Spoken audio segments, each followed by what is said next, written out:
The change for Ray's crew. So someone further back might take the chance that it rains a little more, but at the moment the rain has abated. Yeah, looking out the commentary box window, I can see red tyres for Tom Sykes, so he's still out there on the X tyre. Locatelli's still out there on the Z. Absolutely astonishing build-up to this weekend. Astonishing season it's been. Astonishing build-up to this race one as well. His warm-up lap. Caution will be the order of the day here, but they also need to get an understanding of what grip there is out on the circuit. They've also got a prior, and then we'll see what the conditions are like when they come around turn 10. Jonathan Ray with a big opportunity here. We know that time differences, it's not going to be easy for anyone to ride within themselves, and we know that that's not really Toprak's bag anyway. Reminder of the championship, Sioglu with Jonathan Ray winning would leave the gap at 25 points. Razgatlioglu cannot be caught for race victories in feature-length races, which are his third position. That's going the way of Scott Redding at very least. There is still a chance that he could get as high as second overall. Yeah, look how dark it is. And the super soft compound tyre right now. Alvaro Bautista, Tom Sykes, Michael van der Mark and Tito Rabat. So all the front row starters, all the leading contenders. Key Jonathan Ray territory over the course of his 6 championship seasons. This was always where he was at his best. He knows the Kawasaki inside out. Race 1 of the 2021 Pirelli Indonesian round, and for the first time since its inaugural season, the Motul FIM Superbike, due to weather conditions and the cancellation of the Superpole race, Jonathan Ray only has 2 scoring opportunities to make up a mammoth 30-point decider. Lights out on race 1. Not a good start at all from Scott Redding. Ray is away superbly. Garrett Gerloff comes through to third. It's Ray who leads early on. Gerloff loses out in the initial skirmish. Tom Sykes forcing his way through very nicely indeed. Remember, from 6th position down in 14th position he started this race. He's already up inside the top 10. Mercado just losing a spot as Rinaldi comes through on him. Further position just in the early stages. Toprak finding his feet at the front of the field. It's Jonathan Ray who's burst from the line. Ideal situation for the number. And Tom Sykes right on the pace and right on the case of this top 3. Yeah, Sykes with that X tyre really strong in the opening lap, coming through from 6th on the grid. We saw Gerloff one though up into 2nd spot. Very early days to be talking about the championship given these conditions as Tom Sykes sides through on Scott Redding. Redding on this circuit in towards the slowest corner on this 4.3 kilometre track and in towards turn 16. Jonathan Ray beginning to have to defend place in order to seal this title, but he's not one for settling for second. He's going to be a racer to the last. Toprak at the start of lap 2 thinks about a move on Jonathan. They're trying to make a run on the run into towards turn 1. He looks comfortable at this stage. It's in the second half of the lap though. That's where it really is, in the damper. Iconic at the start of the lap. Very spectacularly indeed, and his inexperience telling there. He'd worked his way up quite nicely able to make the difference in these conditions, and that's exactly what Toprak Razgatlioglu is trying to do here, hassling and harrying Jonathan Ray into the braking fingertips. And what's interesting is you can see for Toprak there, he looks like he's got that little bit of extra pace right now, a little bit more confidence than Jonathan Ray, just a little bit more of a chance to be able to have that stability. So everyone's still out there trying to do what they can in these damper sections. Who's already been the star of the show in damp conditions earlier on this campaign in Barcelona, cutting his way through the field once again. Michael Rinaldi at the end of this 507-metre start-finish straight. Finally he gets it done. Jonathan Ray turns into turn 1, but he can't get there. Toprak's already... Championship takes care of itself. He's willing to take the risks here in these conditions. Obviously on the run down in towards turn 1, that's where there is a bit of grip. You could see dicey out there, but we saw from Toprak he was also willing to push a little bit into turn 10, get close to Jonathan Ray in the previous lap. So it's just going to be a case of now on board that he's still having a little bit of an endo on the run into turn 10, so he's still braking really hard. The pace isn't hot in this lead group though. You can see at turn 12. Bassani at the moment is the fastest man out there. Axel Bassani, who now cuts through on Scott Redding, said at 1 minute 39.4. Sani could really put himself in the mix here with Razgatlioglu and Ray. It was Scott Redding who had a 1 second deficit to the Twex is still in there. 1.5 seconds covering your lead quintet. Ray with an opportunity perhaps into turn number 1. We know how good Razgatlioglu is on the brain. 4th, Sykes in 5th. Yeah, and Sykes' teammate Michael van der Mark, the fastest man on the track last time around. He was a full second faster than Toprak Razgatlioglu. Superpole race earlier on in the season at the Portuguese round. A new fastest lap of the race, a 1:38.295. Right on board now with Jonathan Ray. Nothing to choose between himself and Razgatlioglu as they come again in towards turn number 10. Bassani a little bit wide. And they are so bunched up now. Look at Bassani having a go at Jonathan Ray as they come in towards turn 12. And Ray is bumped completely out of position. Bassani does look like he's just willing to push that little bit harder than some of the other leaders. But look at van der Mark on the number 60 machine, the orange helmet at the back of this group. Runner-up in race 1 of the Catalonia round, the 9th round of this 2021 campaign, who mastered difficult track conditions and rubbed shots of hope for over the course of that weekend. Lap 5 of 20 gets underway. Razgatlioglu, 1/4 of a second of daylight behind him now to Bassani a second behind that lead quartet. A bit of a gap opening up to the 2 BMWs, P5 and P6. Michael van der Mark, Locatelli, Bautista. Bridge some of that gap. He needs to get through on Alvaro Bautista. Bautista and Andrea Locatelli. You can see he's right there with Bautista. Only a matter of time before Davis on the number 7. Superbly from 7th on the grid. One single podium finish to his name. Remember back to those damp conditions in the Catalonia round earlier on. It's on Toprak at this stage so that he can go with Axel Bassani at the front of the field. And Jonathan Rea does copy Axel Bassani's aggression as he found himself this far back in this race so far. We're only a quarter of the way through, and Rea now wants to hit the front. Oh, he moves Bassani out of the way. Working wonders for the current race leader, the new race leader, Jonathan Rea. New fastest lap of the race last time around from Rea. A 1:30 to confirm himself as world champion. He puts himself back into a title-winning position. Yeah, we've said all the way through this weekend, it looks like in the dry conditions, Toprak and Coda Nozana down in 16th, so none of those riders able to offer him any sort of help at this stage. It's all down to Toprak. He knew that he needed to follow through. Scott Redding as Razgat Lioglu makes his move on Jonathan Rea. Bit of a wobble from the pair of them as they make their way in towards turn 10. Rea thinks he might have them, but left the line open for Rea to pounce. And now Razgat Lioglu has got Bassani and Redding tucked up all on the back of him. Half a second between the four. Last time around it was Rea that set the fastest lap. That's where we started to see this leading group stretch out. For Van der Mark down in 6th, the winner in the damp conditions in Porto. Michael Van der Mark in 6th position, matching the pace of Bassani and Redding last time around. Significantly faster, a couple of tenths of a second fast. Last time around it was Razgat Lioglu who responded, and a new fastest lap of the race at 1:36.7. The sun's come out, and in the last couple of minutes, 2 seconds slower than some of the dry weather pace we've seen this weekend. Ran by 3 seconds slower than the outright dry weather pace. Now it's a question of whether it's much better for Toprak than it does for Rea. I'm not sure that there'll be enough strategy there for Jonathan Rea to try and bottle up Razgat Lioglu or to hold up. Toprak has shown all the way through this season how aggressive he's willing to be on the racetrack, and if you bring that pace down to try and bring other riders into the battle. Now of Tom Sykes, just a tenth or so of a second in it for that 5th position, but quite rightly our focus on the leaders. Jonathan Rea could not take the fight to the final race of this 2021 series. Big moment there for Bassani, defending 3rd position against Scott. There by his crew, new fastest lap of the race that time around for Jonathan Rea. Toprak just a tenth of a second slower, and that's why the leading 4 are stretching away 15. But as it is right now, it's just who's willing to push that little bit harder, who's willing to see where that grip is. Rea is the guinea pig, and we saw of this season, turning point of the campaign in Most. We've seen drama in Portimao, the circuit where he was expected to dominate, but he stretched the tiniest of margins, couple of tenths of a second the gap. Yeah, and Rea just trying to edge himself away in that middle sector of the lap, as you said earlier on, Alex, but he wants to make sure he's able to stay with Rea. He wants to make sure that it's as safe a race as possible for him, as much as anything else. The safest way for that for Toprak. Well, particularly Bassani at the moment, because Redding has been dropped from the lead trio. He's half a second now behind Axel Bassani across the last timing point of 20. We come off the final turn to start lap 9. It's Jonathan Rea out in front, another new fastest lap of the race as the track conditions gradually improve them all season. Nothing to choose between them last lap either. Yeah, and this might be the title deciding round, but certainly what we've seen all the way through this year is that these two, same here in Indonesia as well. Toprak, he looks like he's starting to push on a little bit. That's why Bassani's dropping that tenth of a second here, tenth of a second there. Axel Bassani and Scott Redding to be world champion, but he's taking risks anyway. They're going to touch. Surely they're going to touch. Just about. Jonathan Rea squeezes out. Respecting your rival on the racetrack, and for Toprak there, he went in a little bit too deep. You saw that he had that endo on the run in towards turn 10. He was in through the final sector. Is there an opportunity for him to immediately respond? Surely that's going to be the key here for Jonathan Rea. Can't allow Razgat Lioglu towards the bottleneck at turn 17. Might have to be a move in towards turn 1 at the start of lap 10 here. Razgat Lioglu sees daylight. Aggressive here on Razgat Lioglu. He's not close enough, and Toprak holds firm out in front. Yeah, you're going to do well to outbreak Toprak in the run in towards turn 1 if you're able to make the moves.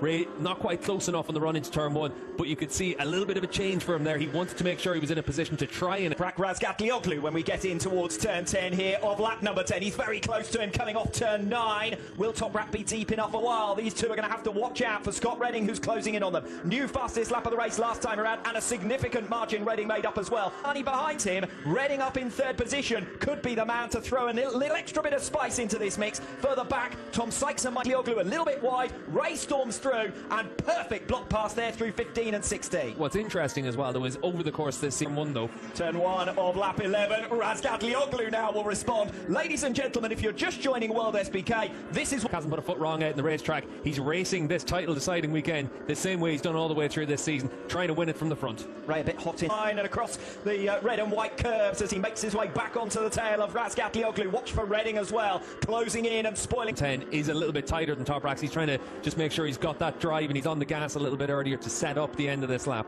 Well, at the moment it looks would also be good enough. The best way Jonathan Rea can stop Toprak Razgat Lioglu is by beating beating him, or perhaps more to the point, beating him up. Corner very strong. Toprak's learned a bit of a lesson though in the previous couple of laps. And here goes Redding. Scott Redding down the inside of Jonathan Ray through 15 and 60 Oglu, and suddenly Toprak is able to make a bit of a gap, a third of a second to Scott Redding over the line, half a second now to Jonathan Ray. That final sector of that. Redding, but we've seen it at times through this season when Scott Redding and that Ducati is in the right operating window, it's the fastest bike out in the racetrack, and race lead. Sensational performance it's been from him. And remember, in the battle of the top independent, Garrett Gerloff all the way down in 13th, back to the front of the field. Razgatlioglu backing it in as ever in towards turn 10. Ray closing back down Redding, but it's not good. Turn 10, because he breaks that little bit earlier than the other riders, he's able to open the gas a little bit earlier, so he exits the corner very well. But you can see for Scott Redding, he's been quite good in the past. Think back to his Grand Prix career, he was able to pick up podiums at MotoGP in changeable conditions. Wide, very wide for Toprak Raz, back into provisional podium contention, and that just goes to show you the perils of a drying circuit. It's not fully dry just yet. For race 1 and on lap 12 of 20, he wants to bring it home now for this title. Yeah, the one thing for Toprak is he knows finishing third is good enough. As Scott Redding can see, just a bobble there for Toprak as he came through. He's trying to get that bike stopped all the way, still sliding even on that trail break. It's certainly been the big wake-up call. We've got the Yamaha pit box just underneath our commentary box here, and certainly that would have given them a few increases. Hassling and harrying him. Razgatlioglu now 1.3 seconds behind Jonathan Ray, who sits in second position. Scott Redding is he can here to chase down and pass Scott Redding. Yeah, and you can see on this lap already he's pulled back a few tenths of a second, and it was in this last sector he lost a bit of ground. He's got his tail up. He knows that he's got the opportunity to win this race. Put a bit of pressure on Toprak. The wily old campaigner, the master. See, a new fastest lap of the race, a 1:34.413. Just over a tenth of a second now. The gap to Scott Redding behind Toprak Raz. Yeah, he's just after setting his fastest lap of the race as well. So Toprak on his first clear lap after that mistake, he's pushing on as well. The only problem, Selbasani, can he pass Toprak Razgatlioglu to keep this title fight alive? Less than a bike length in it as they come off turns 8 and 9. Ray, as has customarily been the case during this race 1, has got the better drive off turn 10, but it's too short a squirt into 11, and Ray close enough to Scott Redding to try and make a move down into there. The gap between Ray and Razgatlioglu stretched out to 1.2 seconds. Well, I would say stretched. Sectors coming in from Toprak Razgatlioglu, and a new fastest sector of anyone through sector 3, so Toprak is growing in confidence, the most of the menace. 1.3 seconds now the gap, so Toprak losing a little bit of time through that final sector. Redding, Ray, Razgatlioglu. He's got to get through on Scott Redding. We saw him get really close in the run down in towards turn 10 last time around. He'll also know that Toprak's the rider behind him. And importantly as well, by matching the pace or beating the pace, as you say, of the riders in front of him, he's left Axel Bassani behind him, so he's shaken 2.8 seconds back from this race leading squabble, and he's at 1.2 seconds down on Toprak Razgatlioglu, despite the fact that he too is backwards, but certainly not for top spot. Might have been 4 tenths at one stage earlier in the lap. It's now back down to just a tenth of a second between Redding side line. Now Redding looks to have defended that position well enough. Ray then will go slightly wider into 16, but there's no opportunity through here, so it's all going to be a knowing he needs to get through on Scott Redding if he's to keep this fight alive, because Toprak Razgatlioglu at the moment is doing enough for third, but Ray is not close enough back into Oliver Koenig after his crash into turn 3, but Jonathan Ray, he knows with 5 laps to go, he is going to get an opportunity. A bit of a slide there for Scott Redding through 4 and 5. Just have to try and put his bike in a position to get down the inside into turn 10 or turn 15. Every time I see them bumping over the curb at 5, slide to keep the title fight alive for another race to take us to a last race decider, and Jonathan Ray is through on Scott Redding. Redding the slightest bit off line. He comes from way back and he almost hits the back of Jonathan Ray. He misses the racing line altogether and does well to stay on the circuit. It's going to give a second wind here. A second now after Scott tried to make that move into turn 12, and it looked like Jonathan ran over something there in the racetrack. Yes, I couldn't quite work out whether it was a race leader, and suddenly the focus turns to what's going on behind him. Can Scott Redding pick back up the pace quickly enough? Toprak has seen better tyre wear late on. Has he got enough still to attack for second place and seal up this world title?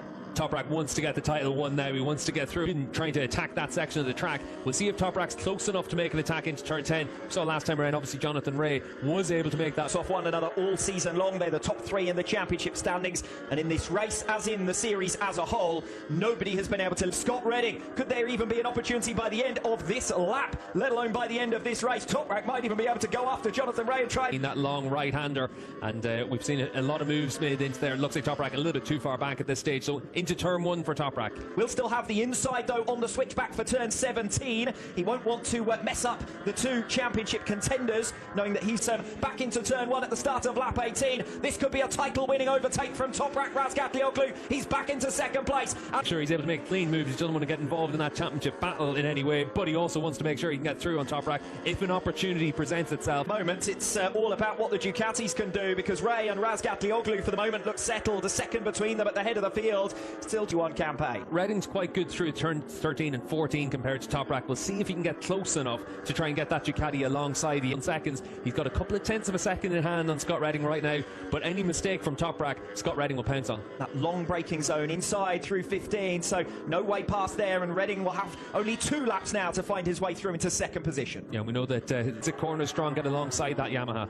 Jonathan Ray doing everything he can out in front, controlling this race. Yeah, Jonathan's done exactly what he... With victory, would be 25 points behind Toprak Razgatlioglu in the championship standings. He would gain back 5, but that would not be it. He's had the greater number of feature-length race wins. It's been a fair while since Jonathan Ray was racking up feature-length race wins consistently. From those moments, obviously that big moment into turn 15, also on the siding lap initially, it has been an action-packed day for Toprak. He's now open. And the race is finally beginning to settle down, although you'd have to say Toprak still looks like he's pushing. He's got the gap down to 0.7 of a second, and he's still pushing through the final sector. I'm not going to lie, that's why every neutral loves Toprak. He's got a chance of winning the championship just by sitting in second. He wants to win the race. To the race leader, Scott Redding's informed. Half a second is the gap. New fastest lap of the race from Razgatlioglu, 1:34.288. Through turn 1 as well for Toprak, using all the curb there as well on the exit, so he is pushing on. He wants to win this race. We saw, like I said, at some point in this lap, he might view it that it's a bridge too far to be able to close up on Ray. I think that point's already come. First sector come in what is the penultimate race of this 2021 campaign. It's going to be a first victory since race 2 of the Portuguese round. Only his Toprak Razgatlioglu making his way through in towards the final sector. Only needed second place in this race to be coming him backwards and forwards through the order. But it's all been about Jonathan Ray at the head of the field. Ray looking good to take the race lead. But Ray's reign has come to an end. A new era has begun in World SBK. The 2021 Motul. What he secures, Jonathan Ray is the race winner. But it's Toprak who's done the job all season long. And a fine performance from him. Contenders there. And both of them should celebrate a great season, because it's been a fantastic battle between two great riders. And you do need great riders for a great battle. Respect for one another. But ultimately this season, Toprak's been a thoroughly deserving world champion. Really has impressed everyone with how he's been since 2009. Crescent's first world championship as well, and certainly for Yamaha this is going to be one they'll remember for a long time. Yes, and all Yamaha a first world title through Toprak Razgatlioglu since that mammoth victory championship success. For cool, he's looked calm, he's been happy, he's been the same bubbly character that you always see at races, and it's going to be a popular victory this one. Yeah, just always run the one plate, and Toprak, he'll certainly look to do the same, you think. Yes, number 1, Toprak Razgatlioglu. How else must come to an end. Yeah, and especially this season with Toprak's form, he deserves this champion in 2016. It took them a while to manage to get that program fully back on track. We saw them with Sylvain Guintoli, former world champion. Alex Lowe's riders played a key role in developing that package to get it to this point. Nicola Canepa as well behind the scenes as a test rider, and rider impressive with Toprak over the course of the last couple of years. Well, we haven't seen any stoppies so far today, had we? So we had to put that right. That wouldn't have been well, and certainly he's the golden boy in World SBK this year. So many iconic moments this season. I almost don't want to moments of this season, been plenty others to remember as well. Yeah, it's just been the battle between himself and Ray. He's just been willing to put it on the line. Jonathan Ray's been willing to, both the riders able to keep themselves upright at all times, and for Toprak and Ray, that's been one of the big things that's been so important all the way through this year. Toprak Razgatlioglu gets the celebrations underway almost directly underneath us in the just outside the Pata Yamaha base. Jonathan Ray could pull off a miracle. Those are going to be collector's items now, but it's Razgatlioglu who makes his way through. He is the champion for 20 wins, wrapped up with 2 rounds to spare. The other 2 barely in doubt, only needed 3 points to get it over the line at the final round last season. That's Alvaro Bautista. Bautista had the package underneath him. He had all those early season wins, but he didn't have the consistency to be able to keep that. Jonathan Ray kept him in his place almost. Ducati struggled a little bit for consistency. What happened this year? Toprak was super consistent all the way through. World Championship career on Kawasaki machinery, who received the counsel and advice at that stage of the then World Champ season. They've both got contracts to return, that's for sure. Jonathan Ray and Toprak Razgatlioglu. 2 laps I tried, but there was just nothing left. which means we've got something to work on for race 2, and yeah, recover and go again. Championship, so yeah, just last words, congratulations to them, and look forward to race 2 and to go home and get ready for next season. And we are champion. Thank you very much, every people, and thanks to the world.